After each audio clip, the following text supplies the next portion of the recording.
Arrancamos, 30 minutos y nos vamos, ¿ya? Sí. ¿Sí?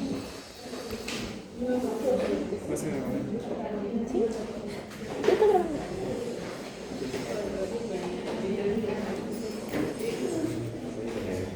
Muy bien, como toda ciencia, medicina tiene un origen. El origen etimológico se basa, como decimos acá, en dos vocablos griegos. Recuerden que los griegos han sido los principales médicos que han aportado bastante a la medicina. ¿Okay? Viene de la palabra genos, que significa raza, nacimiento o origen, o sea, de dónde, ¿no? De dónde proviene, de dónde se origina. Y ticos viene relativo a. Entonces, esta ciencia se encarga de la relacionada con los origen, la raza o el nacimiento. ¿Qué cosa es la genética? No es más que también una ciencia que estudia la naturaleza, organización, función, expresión, transmisión y evolución de la información genética. En el curso nosotros vamos a aprender cómo es el origen, de dónde se originan los genes. Segundo, cómo están organizados estos genes, en 3 pares de cromosomas, los autosomas y los cromosomas sexuales, ¿no? Es una organización básica y fundamental. Vamos a ver cuál es la función, vamos a ver el proyecto del humano, con más de 100 genes solamente que se han encontrado en el proyecto humano, y que generan una proteína que tiene una actividad biológica, que puede ser un canal, puede ser una enzima, y que el total de genoma, solamente esa cantidad es funcional. ¿Okay? La expresión, cómo es que a través de la mitosis o la meiosis puede expresar estos genes, vamos a aprender el crossing over, ¿ya? Y cómo se expresan mediante el dogma de la genética, que es DNA, ARN y proteínas específicas. Cómo se transmiten de una célula madre a células hijas, y finalmente la evolución. Cómo hemos ido evolucionando nosotros con respecto a la parte genética. ¿Sí?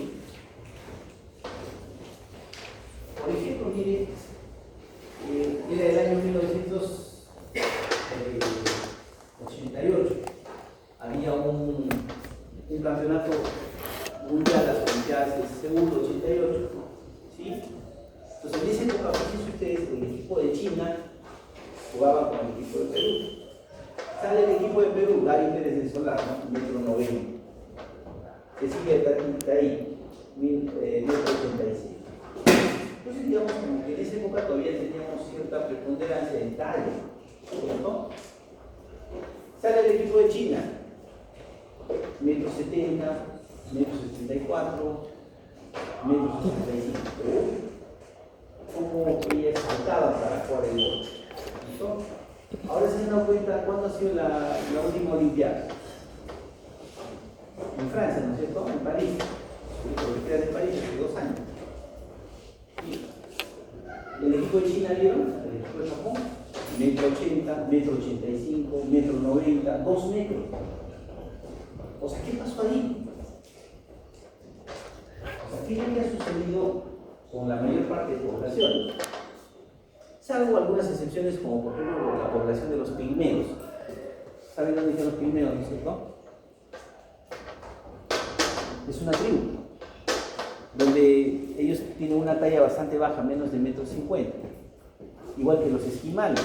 Los esquimales también en Groenlandia y en Canadá, tampoco ellos dejan que haya un cruce de información, un cruce genético con razas que no sean de la misma localidad. Pero en cambio los chinos sí hubo una deriva genética que permitió seleccionar mucho más de los deseados para mejorar su talla. ¿Okay? En nuestro Perú, antes por ejemplo del año 80, antes del año 90, era claramente establecido que incluso nuestras razas. Cuando uno miraba ectoscópicamente a la persona, podía determinar a esta persona es de la costa, este es de la sierra y este es de la selva. Ahora, con el movimiento de la globalización, la mejoría de los sistemas de comunicación, nos miramos todos, podemos decir quién es quién, ya no se puede hacer. Porque efectivamente ya había una mezcla genética de genes que probablemente antes del advenimiento de la globalización no se producía. ¿Ya? Entonces vamos a ver la evolución de esta información genética codificada de los órganos. La ciencia de la genética se origina probablemente en el año 1900, tiene más de una centuria, cuando se redescubren las leyes de Mendel, que hemos estudiado nosotros en el colegio, ¿no? Quizás antes, si se acuerdan, la primera ley que aprobó la tercera, ¿no? Pero estos biólogos de Briscoe y Sherman generan una información mucho más científica que permite el redescubrimiento de las leyes de Mendel, ¿ok? Recuerden que en el año 1865 Mendel hace esta publicación de sus experimentos sobre la hibridización de esos guisados, ¿no? En el año 69, Friedrich Mister descubre lo que hoy conocemos como ADN. O sea, más de una centuria ya Mister había planteado una teoría, una hipótesis de lo que se trataría la forma como la información genética podía ser transmitida de un ser humano a otro ser humano. El año 1880 a 1990, Walter Fleming, Edward Strasburger y Edward Van Belle describen la distribución cromosómica durante la división celular. Y si ustedes hacen este dibujo, digamos, de cómo podría ser claramente la información genética contenida en el núcleo. El año 1928, Friedrich Griffith descubre que este supuesto material hereditario también podía estar contenido en algunos seres vivos como en las bacterias.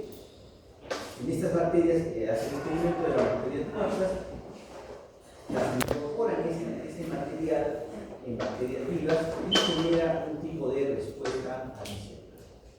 En el año 1931, crossing over se identifica como la causa de la combinación genética, un proceso que lo vamos a ver nosotros durante la meiosis, que este procedimiento garantiza un entrecruzamiento del contenido de genes para que obtengamos células que no tengan el mismo material genético, sino que tengan cierto grado de variabilidad. De lo contrario, estaríamos condenados a producir justamente clones de personas. ¿Ya? Y justamente este mecanismo que es el crossing over con el reclutamiento permite o garantiza de que en el mundo no existan dos personas iguales, ni siquiera dos gemelos. ¿Cuáles son las áreas de importancia de la genética? ¿O dónde está inmerso la genética? Fíjense ustedes, puede dividirse en varias ramas, como la citogenética, que es el eje central del estudio del cromosoma. Ellos se encargan fundamentalmente del estudio universal del cromosoma. Su dinámica, su movimiento, su evolución, el ciclo celular y su repercusión en la herencia. También tenemos la genética clásica o mendeliana, que se basa en las leyes de Mendel. Van a predecir de alguna manera la herencia en ciertos caracteres o enfermedades clásicas como las enfermedades monogénicas. Ahí sí tiene repercusión e importancia la adaptación del ADN. Analiza como el fenómeno de la recombinación o el ligamiento alteran los resultados esperados según la ley de Mendel. Así como se cruzaba en los revisantes, un rojo con un blanco podía dar un rosado, ¿no? Pues ahí vamos a hablar de lo que son los homocigotos, los heterocigotos.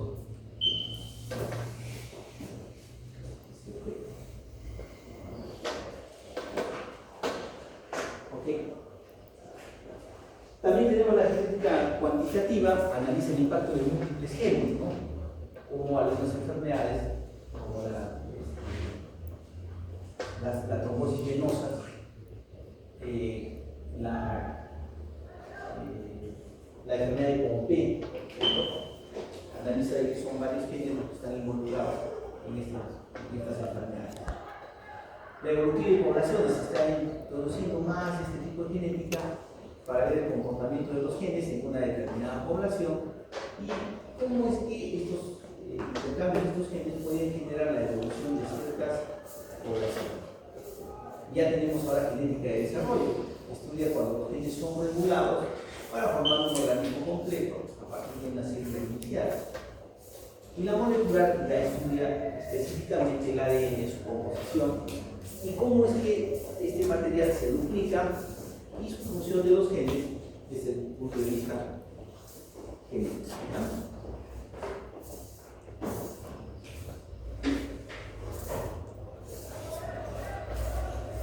nace otra ciencia que es la genómica, que es un conjunto de ciencias y técnicas dedicadas al estudio integral de la función, el contenido, la evolución y el origen de los fenómenos. Gracias a esta genómica es que se plantea como objetivo el descubrimiento de todo el genoma humano a través del proyecto Genoma Humano, un proyecto que nace en el año 1996 y ya termina el año 2002, con el descubrimiento de toda la extensión de los genes contenidos en los 23 pares de cromosomas. Un proyecto que nació entre Francia y Estados Unidos con un laboratorio particular, pero que con el impulso de los institutos de salud pública, o decimos como el Ministerio de Salud, ya impulsaron para que finalmente se consiguiera la descripción completa, fíjense ustedes, de todos los pares de bases de nucleótidos del genoma completo de una célula. Gracias a eso ya tenemos una biblioteca genética que nos permite a nosotros describir, conocer y saber cuáles son los genes contenidos. ¿Okay? Y la genómica usa conocimientos derivados de muchas ciencias como la biología molecular, la bioquímica, la informática, la estadística, las matemáticas y la física. Gracias a esto se planteó el estudio de genética. Pero a diferencia de la genética clásica, que es a partir de un fenotipo, una estructura corporal, ¿sí?, que generalmente es mutante, busca el o los genes responsables de ese fenotipo. La genómica tiene como objetivo, en cambio, predecir la función de los genes. Gracias a la genómica sabemos, por ejemplo, que en el brazo corto del cromosoma 6 vamos a encontrar el complejo mayor de histocompatibilidad, que nos va a dar las moléculas MHC importantes para la identificación del hipopolisacárido de las bacterias. ¿Sí? Ahí también vamos a conocer dónde está ubicado el gen de la insulina, y que este se sintetiza como una preproinsulina, y al final queda como insulina y el peptido C. ¿Okay? Entonces, ahí predice, ¿no?, a partir de una secuencia por su interacción con otros genes. ¿Por qué es importante el estudio de la genética? Puede ser única que puede responder muchas preguntas acerca de la naturaleza humana, comprender el desarrollo eficaz para el tratamiento de enfermedades como la fibrosis quística y la genética y la vida humana. Gracias a esto nosotros impulsamos la genética para el desarrollo de esta ciencia en la medicina. ¿Qué estudiamos nosotros como genética? Estudiamos el fenómeno genético. ¿Cuál es el fenómeno genético? El fenómeno genético está compuesto por dos factores muy importantes. Un primer factor que se llama el genotipo. En el genotipo, digamos, todos vamos a ser iguales. Todos vamos a tener los 4 pares de nucleótidos: adenina, guanina, citosina y timina. Todos ustedes, igual que yo, tenemos los mismos nucleótidos. Lo que va a cambiar es la secuencia de esos nucleótidos. ¿Ok? Pero todos tenemos los mismos nucleótidos. Lo que cambia es justamente esa secuencia. Gracias a ese cambio de la secuencia de los nucleótidos, nosotros vamos a tener el segundo fenómeno genético, que corresponde al fenotipo. ¿Qué cosa es el fenotipo? El fenotipo no es más que la expresión de la secuencia de ese genotipo. Esa variabilidad de esa secuencia hace que nosotros podamos ser diferentes y no ser iguales, ni siquiera con nuestros hermanos, ni menos de nuestros progenitores. En algunos casos, obviamente, como en la fotografía, qué duda cabe, ¿no?, que el papá se parece, o mejor dicho, el hijo se parece mucho a él, tiene rasgos que ha importado genéticamente de su hijo. ¿Okay? Para este punto va a haber algunas tareas académicas, como por ejemplo ustedes tienen que hacer un árbol genealógico, pero no me van a hacer el árbol genealógico pues, del colegio, ¿no? En cambio acá yo les voy a pedir las fotos, las fotografías, y con la fotografía lo que normalmente se hace es que que la variabilidad fenotípica sucede del labio superior para abajo, generalmente todo es igual, pero del labio superior para arriba, ahí es donde nosotros vamos a orientar si los genes provienen de la mamá o vienen de él. ¿Listo? Eso como corresponde al famoso fenómeno. Como ya que hemos hablado, la variabilidad genética se refiere a la variación del material genético de una población o de una especie y que incluye naturalmente los genomes. Pero para que la selección natural pueda actuar sobre un carácter, debe haber algo que seleccionar. Es decir, varios alelos para el gen que codifica ese carácter. Además, se sabe que cuanto más variación haya, más evolución va a haber. Es decir, mientras más diferentes seamos, mejor evolución vamos a tener como población. Este es un ejemplo claro de variabilidad genética. ¿Qué vemos en la fotografía? Color de cabello, miren. Rubia. Rojo, amarillo, rubio, marrón, negro, blanco. ¿Qué más vemos? Talla. 20. Altos, bajos. Sexo. Mujer, varón. ¿Qué más? Edad. ¿Qué más? Color de ojos, color de piel. Altura. Estructura corporal. Brevilíneos, longilíneos. ¿Okay? Ectomorfos, endomorfos, mesomorfos. Somos una amplia variabilidad, ¿no? Eso es lo que se llama variabilidad genética. Pero cuando citamos la genética, dijimos que esto tendría que ver no solamente con el ser humano, sino con especies. ¿Quién duda cabe que todos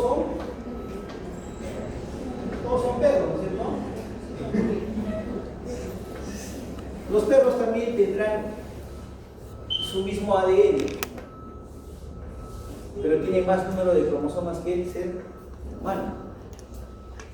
Pero miren, ellos podrán tener el mismo genotipo, pero tienen diferente fenotipo. ¿El primero qué es? ¿Qué raza es? Schnauzer. Segundo, Husky. un Siberian Husky, ¿no? Un cocker. Un Basset No, Hound. Hush Puppy. Un Basset Hound. San Bernardo. Después, Beagle. un Beagle, ¿no? Un cocker. Después, Golden. Un dálmata. Un bulldog. ¿listo? Entonces, esta variabilidad también genética ocurre interespecies. ¿Ya?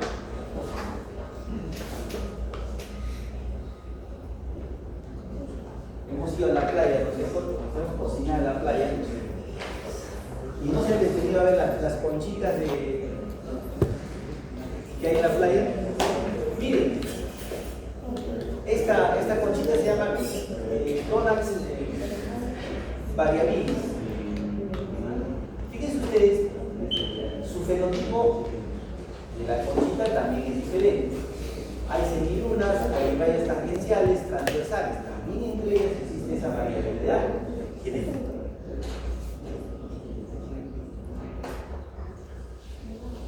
Este caracol de huerta, que ustedes lo van a encontrar, queda, se pasean de Morales, fíjense ustedes también. Un caracol es completamente diferente por el tipo de huertas, por el tipo de líneas circulares o semicirculares. Las más pequeñuelas, estos escarabajos de jardín, también por la estructura de su dorso, generan también variabilidad interespecífica.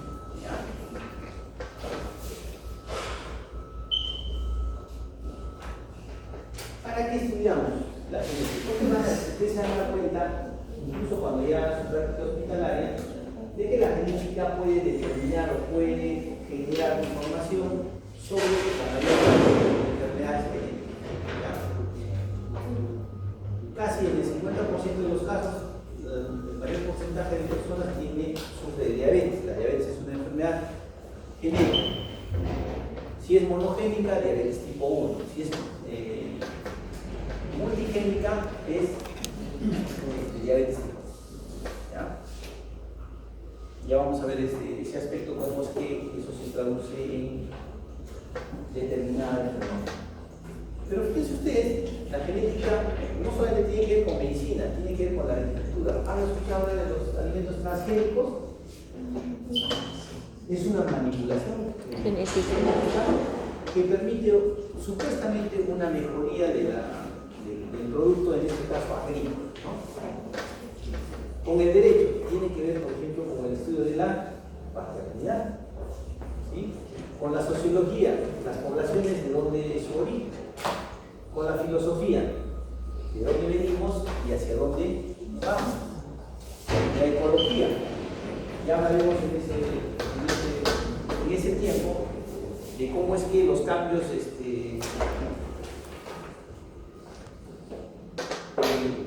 los cambios ecológicos o de los ecosistemas pueden causar diferentes alteraciones en la presencia o ausencia de determinadas enfermedades. Por ejemplo, ¿han escuchado hablar de la enfermedad de Chagas? Ya. La enfermedad de Chagas es una enfermedad causada por un hemoparásito. ¿Cómo se llama el parásito? El Trypanosoma cruzi, ¿no es cierto? Es original la enfermedad de Chagas. Este hemoparásito es transportado por un agente, por un vector que es, en realidad es como un tipo de escarabajo que es la vinchuca. ¿Listo? Antiguamente Arequipa, la zona de Carabelí, toda esa zona de Camaná era endémica de Chagas. Nosotros teníamos Chagas. Y el Chagas generalmente producía cardiomegalia y producía tónico-megalia. ¿Ya? Entonces, ¿qué se hizo para hacer el control? Hay que cambiar el ecosistema, porque en esas poblaciones, en Carabelí, Camaná, todo eso, las personas hacían sus casas con quincha y barro. Había grietas, y en esas grietas ahí es donde permanecía el vector, la bichuca. Entonces, por más de que fumigaran las casas, solamente esos vectores salían en la noche, picaban a la persona y inyectaban el trypanosoma. ¿Sí? Y hablamos del año 70, 80, 90 y no se podía erradicar la enfermedad. Entonces a alguien se le ocurrió decir, oye, entonces ¿quién es el depredador del vector? Y encontraban que era un escarabajo negro que nosotros le llamamos taparaco, ¿ya? Entonces hicieron control biológico, le cambiaron su ecosistema y en las zonas donde era endémica de Chagas empezaron a reproducir estos escarabajos negros. Y efectivamente el escarabajo negro se disparaba y se comía a la bichuca. Muerto el perro, muerta la rabia. Nunca más hemos tenido Chagas en el Perú. Entonces cambió el ecosistema. Bueno, ahora ya van a encontrar los que vayan a Camaná van a encontrar que hay mayor predominancia de este tipo de escarabajo en esa zona. ¿Listo? Miren, ¿qué pasó con el dengue? ¿Qué pasó con el dengue? ¿Ya? Miren, hay un lugar que se llama Machala. ¿Dónde queda? Ecuador, país colindante con nosotros. Y en realidad ellos son responsables de que el Perú nuevamente tenga dengue. ¿Listo? ¿Ya? ¿Qué pasó? En Machala, que es un vallecito, ellos eran productores de banano, de plátano. ¿Sí? Entonces, en esa época, así como tienen ustedes las líneas de sus carpetas, los terrenos eran así, pero los lugareños de Machala sembraban un surco de banano y un surco de cacao. ¿Sí? ¿Saben lo que es el cacao? Se saca el chocolate, ¿no? Banano, cacao. Banano, cacao. Entonces Entonces, de alguna manera, ese ecosistema hacía que la humedad no subiera tanto y obviamente esto no aumente la temperatura local.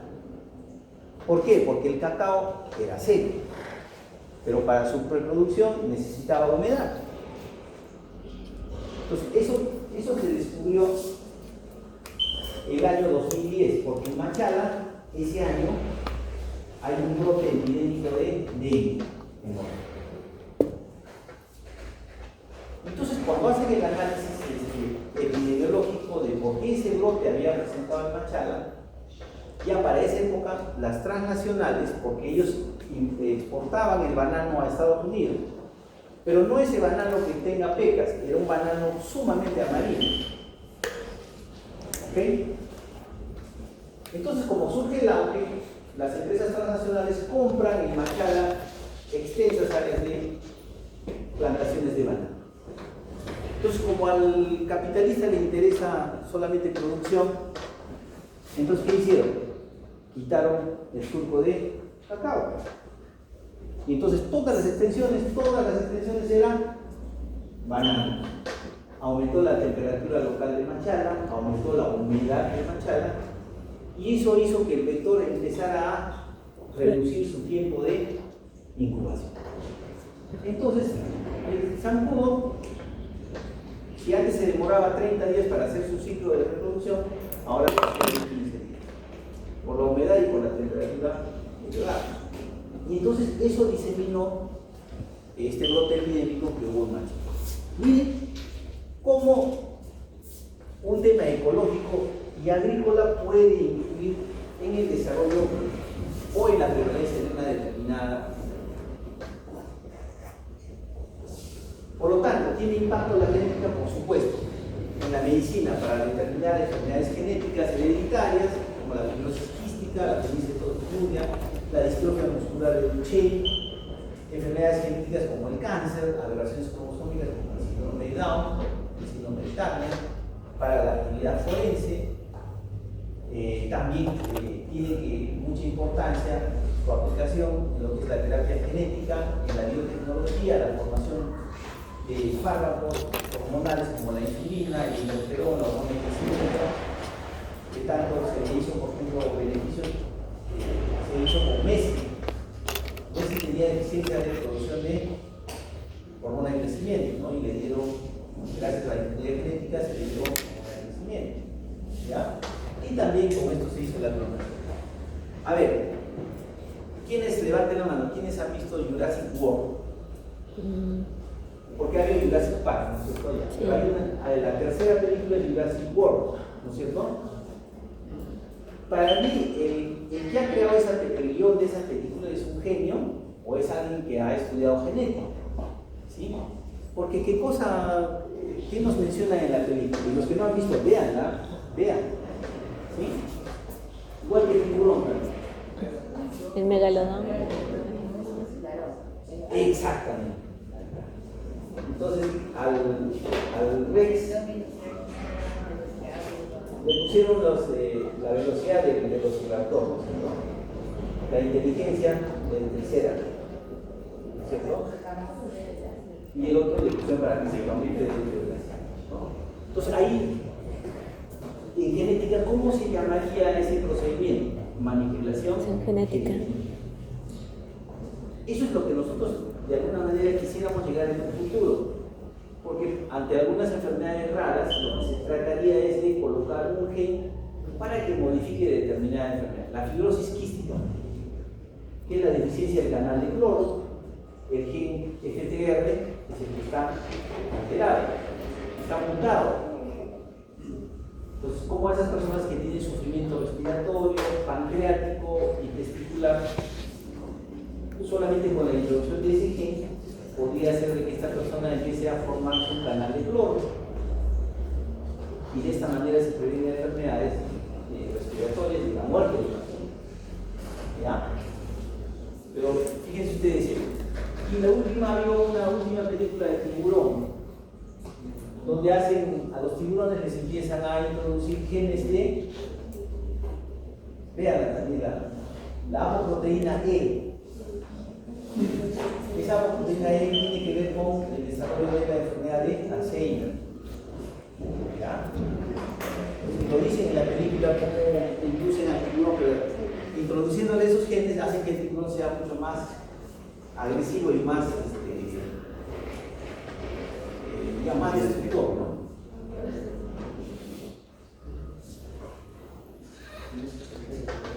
¿Para qué sirve la genética? También para ver este tipo de casos. Tenemos que explicar por qué hay este tipo de malformaciones con genes. ¿Qué es esto? No se ve muy bien, ¿no es cierto?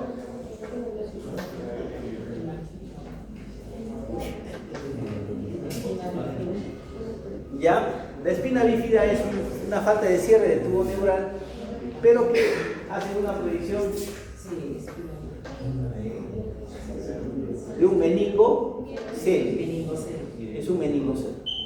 Actualmente con neurocirugía se cierra la brecha y se corta este meningo C.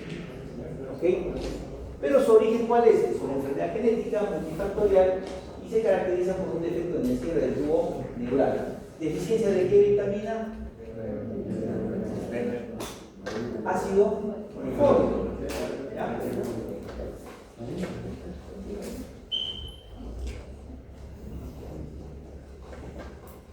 El siglo XXI se ha denominado como el dominio de los procesos biológicos y genéticos fundamentales. No puede haber nada oculto. ¿Ya? Los retos son científicos, tecnológicos, ecológicos, médicos, sociales, educativos. Ojo, miren,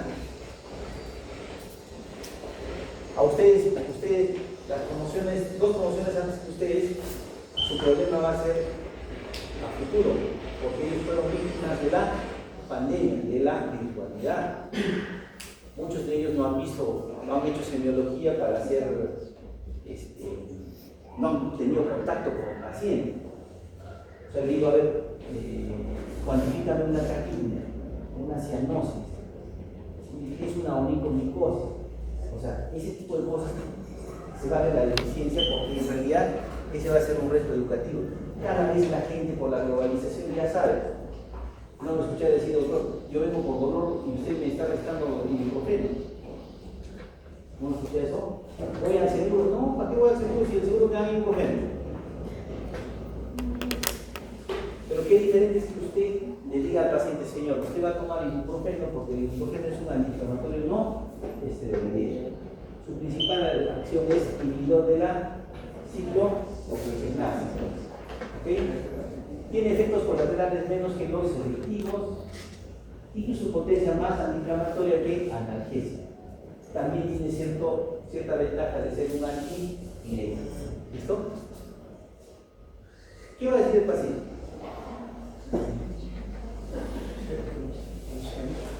Entonces la capacitación de ustedes jóvenes, la preparación que ustedes reciben en las aulas, la que hacen ustedes propiamente, les va a permitir enfrentar una situación que cada vez es más compleja, en el cual el paciente cada vez es más hostil. ¿Listo? Entonces para eso nosotros nos preparamos día a día.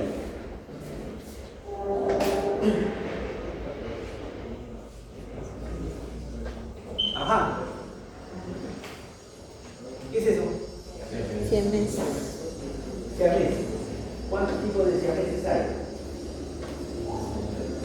Hasta 3 tipos, ¿no? Los que se unen por la cabeza se llaman craniófagos. ¿Sí? Eso nos enseña la genética.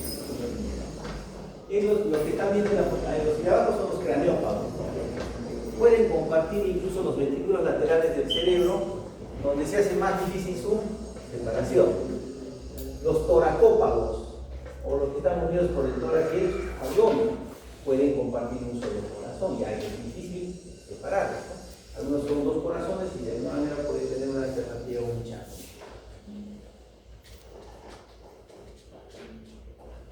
En 1970, un par de niños finlandeses, craniópagos, siameses craniópagos, finalmente por la neurocirugía fueron separados.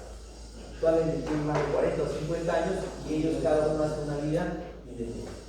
El conocimiento de la genética hace que efectivamente podamos determinar este tipo de raíces. ¿Ya?